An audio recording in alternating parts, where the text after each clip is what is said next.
Vamos a seguir hablando de impuestos, vamos a hablar con Iván Zasovsky.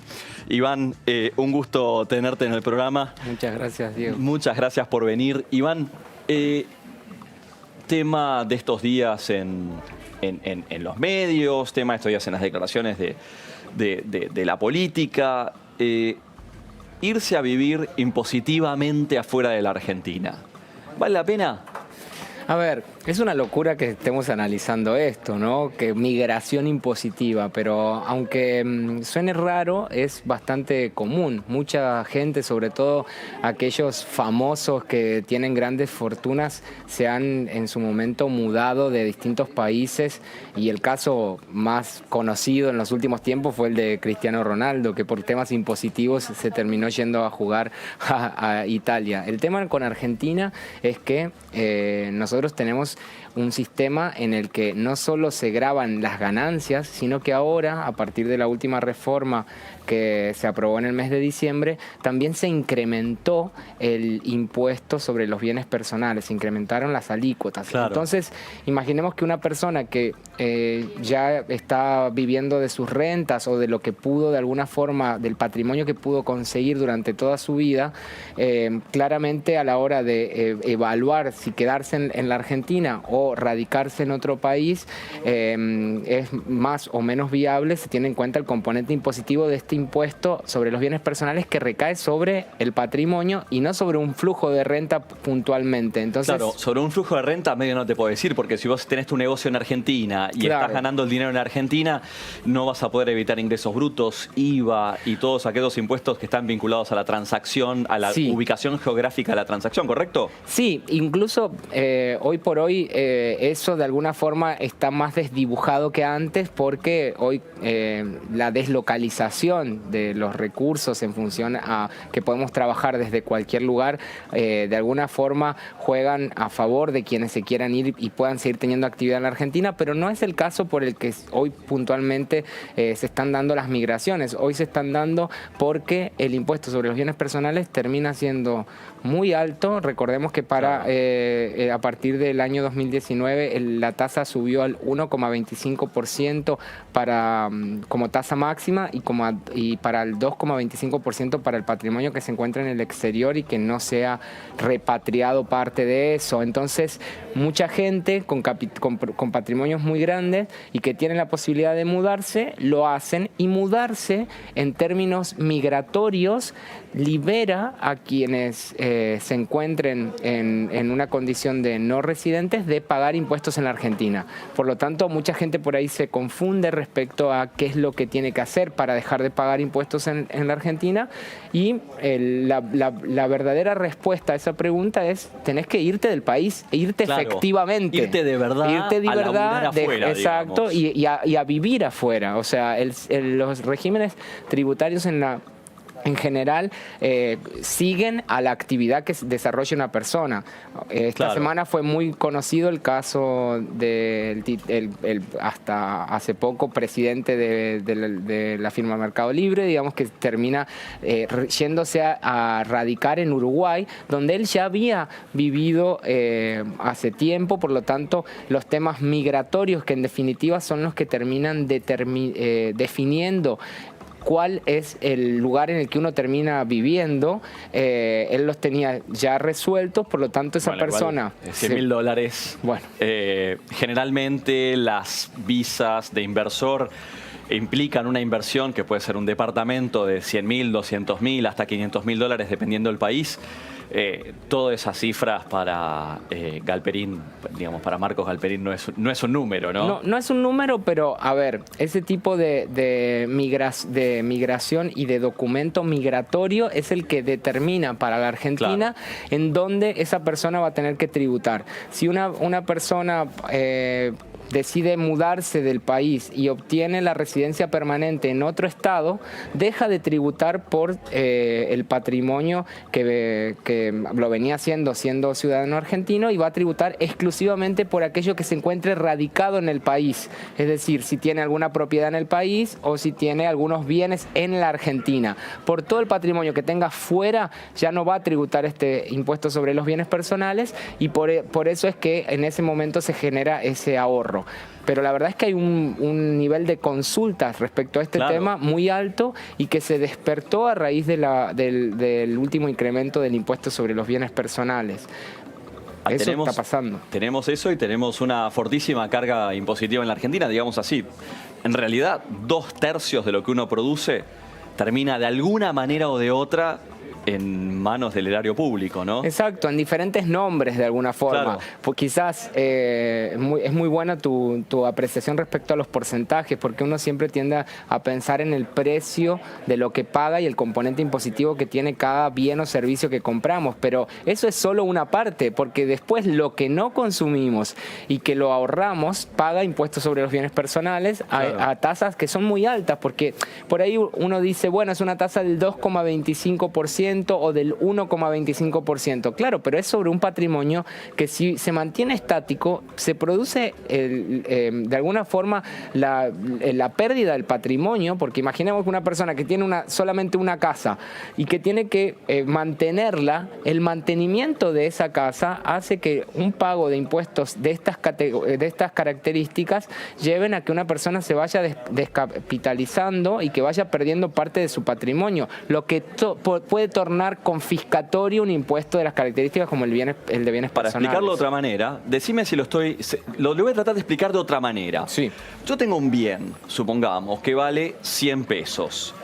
Mi bien tiene que valorizarse, suponiendo una tasa de bienes personales de 2%, y supongamos una inflación, una desvalorización del 10%, en realidad a 12%. Claro. O sea, mucho más que la inflación, porque los impuestos me comen como el valor de mi bien junto con la inflación. Digamos, los impuestos y la inflación me patotean. Exacto, y aparte los dos te juegan en contra. Y eso mismo pasa con el sueldo de que uno cobra y con la mayoría de los impuestos. En contextos inflacionarios, uno termina pagando sobre rentas ficticias y sobre patrimonios ficticios, porque están influenciados por un componente que no está permitido detraerlo a la hora de determinar cuál es la verdadera renta, tanto de una persona como de una empresa. De hecho, en la última discusión que se planteó a nivel de empresas es porque estoy pagando impuesto a las ganancias sobre rentas que son ficticias, porque tengo que detraerle el componente inflacionario, que en la Argentina en el último año fue del 55%. Entonces estamos hablando de inflaciones que ya se encuentran en economías hiperinflacionarias. Para que una economía, desde el punto de vista de las reglas internacionales, sea considerada hiperinflacionaria, tiene que superar el 100% de inflación en los últimos 3 años. Y la Argentina lo supera ampliamente desde hace años. Entonces, estamos en una economía hiperinflacionaria, pero que a nivel impositivo no se reconoce como tal, y uno termina pagando no solo tasas altísimas, sino tasas sobre rentas fictas, y lo que hace que los impuestos sean mucho más altos de lo que parecen. La presión impositiva es mucho más alta y por eso llamamos a la inflación el impuesto inflacionario en realidad en economía. Pero dejemos esa discusión, vamos a otra. Sí. Quiero ubicarme en el lugar de aquella persona de clase media que tiene un departamento, que quizás el departamento, la propiedad, la casa se ha valorizado, tiene 100, 150 mil, 200 mil dólares de valor de mercado, que quizás efectivamente se vende por eso, ¿no? Porque muchas veces valorizamos en la cabeza los bienes de una manera que el mercado no los paga, pero que tienen 100 mil, 200 mil dólares en una propiedad, que es un número normal en el área metropolitana de Buenos Aires. Quizás algún ahorro afuera que han hecho, sobre todo en las épocas en las que los dólares y los pesos estaban más equilibrados. ¿Sería recomendable, quizá gente retirada, gente jubilada, gente que se está por jubilar, que está planeando cómo hacer durar esa plata, ¿no? ¿Sería recomendable para esa gente vender la casa, fijar domicilio fiscal a través de una inversión con visa de inversor, por ejemplo en Uruguay, por ejemplo en Chile, por ejemplo en algún otro país del mundo, porque con 100 mil dólares podés fijar residencia de inversor en Canadá, Australia, tenés varios países? Y proteger de la voracidad del fisco argentino su propiedad y sus ahorritos que tiene afuera, ¿sería razonable o es demasiado caro? ¿Qué pensás? En primer término, es totalmente doloroso tener que estar hablando de esto, porque desde el punto de vista de lo que implica irse del país o migrar, es algo demasiado fuerte de alguna forma, pero que en términos del ejercicio que vos estás planteando, hoy por hoy, con un patrimonio que uno quizás fue el patrimonio que trató de hacerlo durante toda su vida. Laburando día a día, exacto, de sol a la sol. única forma de encontrar un respaldo en el sentido de que no se termine perdiendo ese patrimonio por el mero paso del tiempo, por la mera erogación de los impuestos que existen a nivel patrimonial, obviamente que la mudanza internacional termina siendo una opción muy válida en estos términos, porque el impuesto sobre los patrimonios en el resto del mundo solo existen para grandísimas fortunas, en el caso de determinadas situaciones en las que Estados Unidos cobra impuesto a la herencia, sí. Pero para patrimonios que son bajos, que son para una persona de clase media que trabajó durante toda su vida, en la Argentina, digamos... Montos que no llegan al $1.000.000 de patrimonio ni cerca. Ni cerca, pero justamente por eso también se lo quiere proteger. Entonces, estas terminan siendo opciones, porque a su vez, en la Argentina lo que está pasando es que no tenemos precios que sean razonables en cuanto al mercado que está tan deprimido. Entonces, el otro día tuvimos un caso en el que un matrimonio nos planteaba que con $100.000 pueden hacer una inversión de una propiedad en el exterior, vivir muy bien, con seguridad, con determinados servicios que hoy en Argentina se tienen que pagar aparte, porque ese es el componente extra que uno termina abonando. El fisco se lleva 2/3 de lo que vos producís a cambio de nada. A cambio de nada, por lo tanto todo hay que pagarlo. La educación, la salud y la seguridad siempre terminan teniendo un componente extra para poder tener servicios de calidad en Argentina. Por lo tanto, este matrimonio nos planteaba, mira, nosotros decidimos irnos, es un caso en el que tampoco tienen un patrimonio tan abultado y quieren irse de manera ordenada. Lo que tienen que tener en mente es que la situación fiscal acompaña a la realidad de vida que lleva una persona. Por lo tanto, independientemente de las condiciones que se fijan en la ley, si será por días o será por un documento migratorio, las decisiones son decisiones de vida y no pueden, no deberían hacerse pura y exclusivamente por cuestiones fiscales. Pero ante la situación en la que estamos, puede llegar a ser determinante la decisión de irse como para no perder parte de su patrimonio. Iván, quiero utilizar tu análisis como última pregunta. No miremos las cuestiones sentimentales. Uno puede vivir en Argentina por un montón de cuestiones que no tienen nada que ver con lo impositivo y es muy lícito y muy importante y más importante que lo impositivo, por supuesto.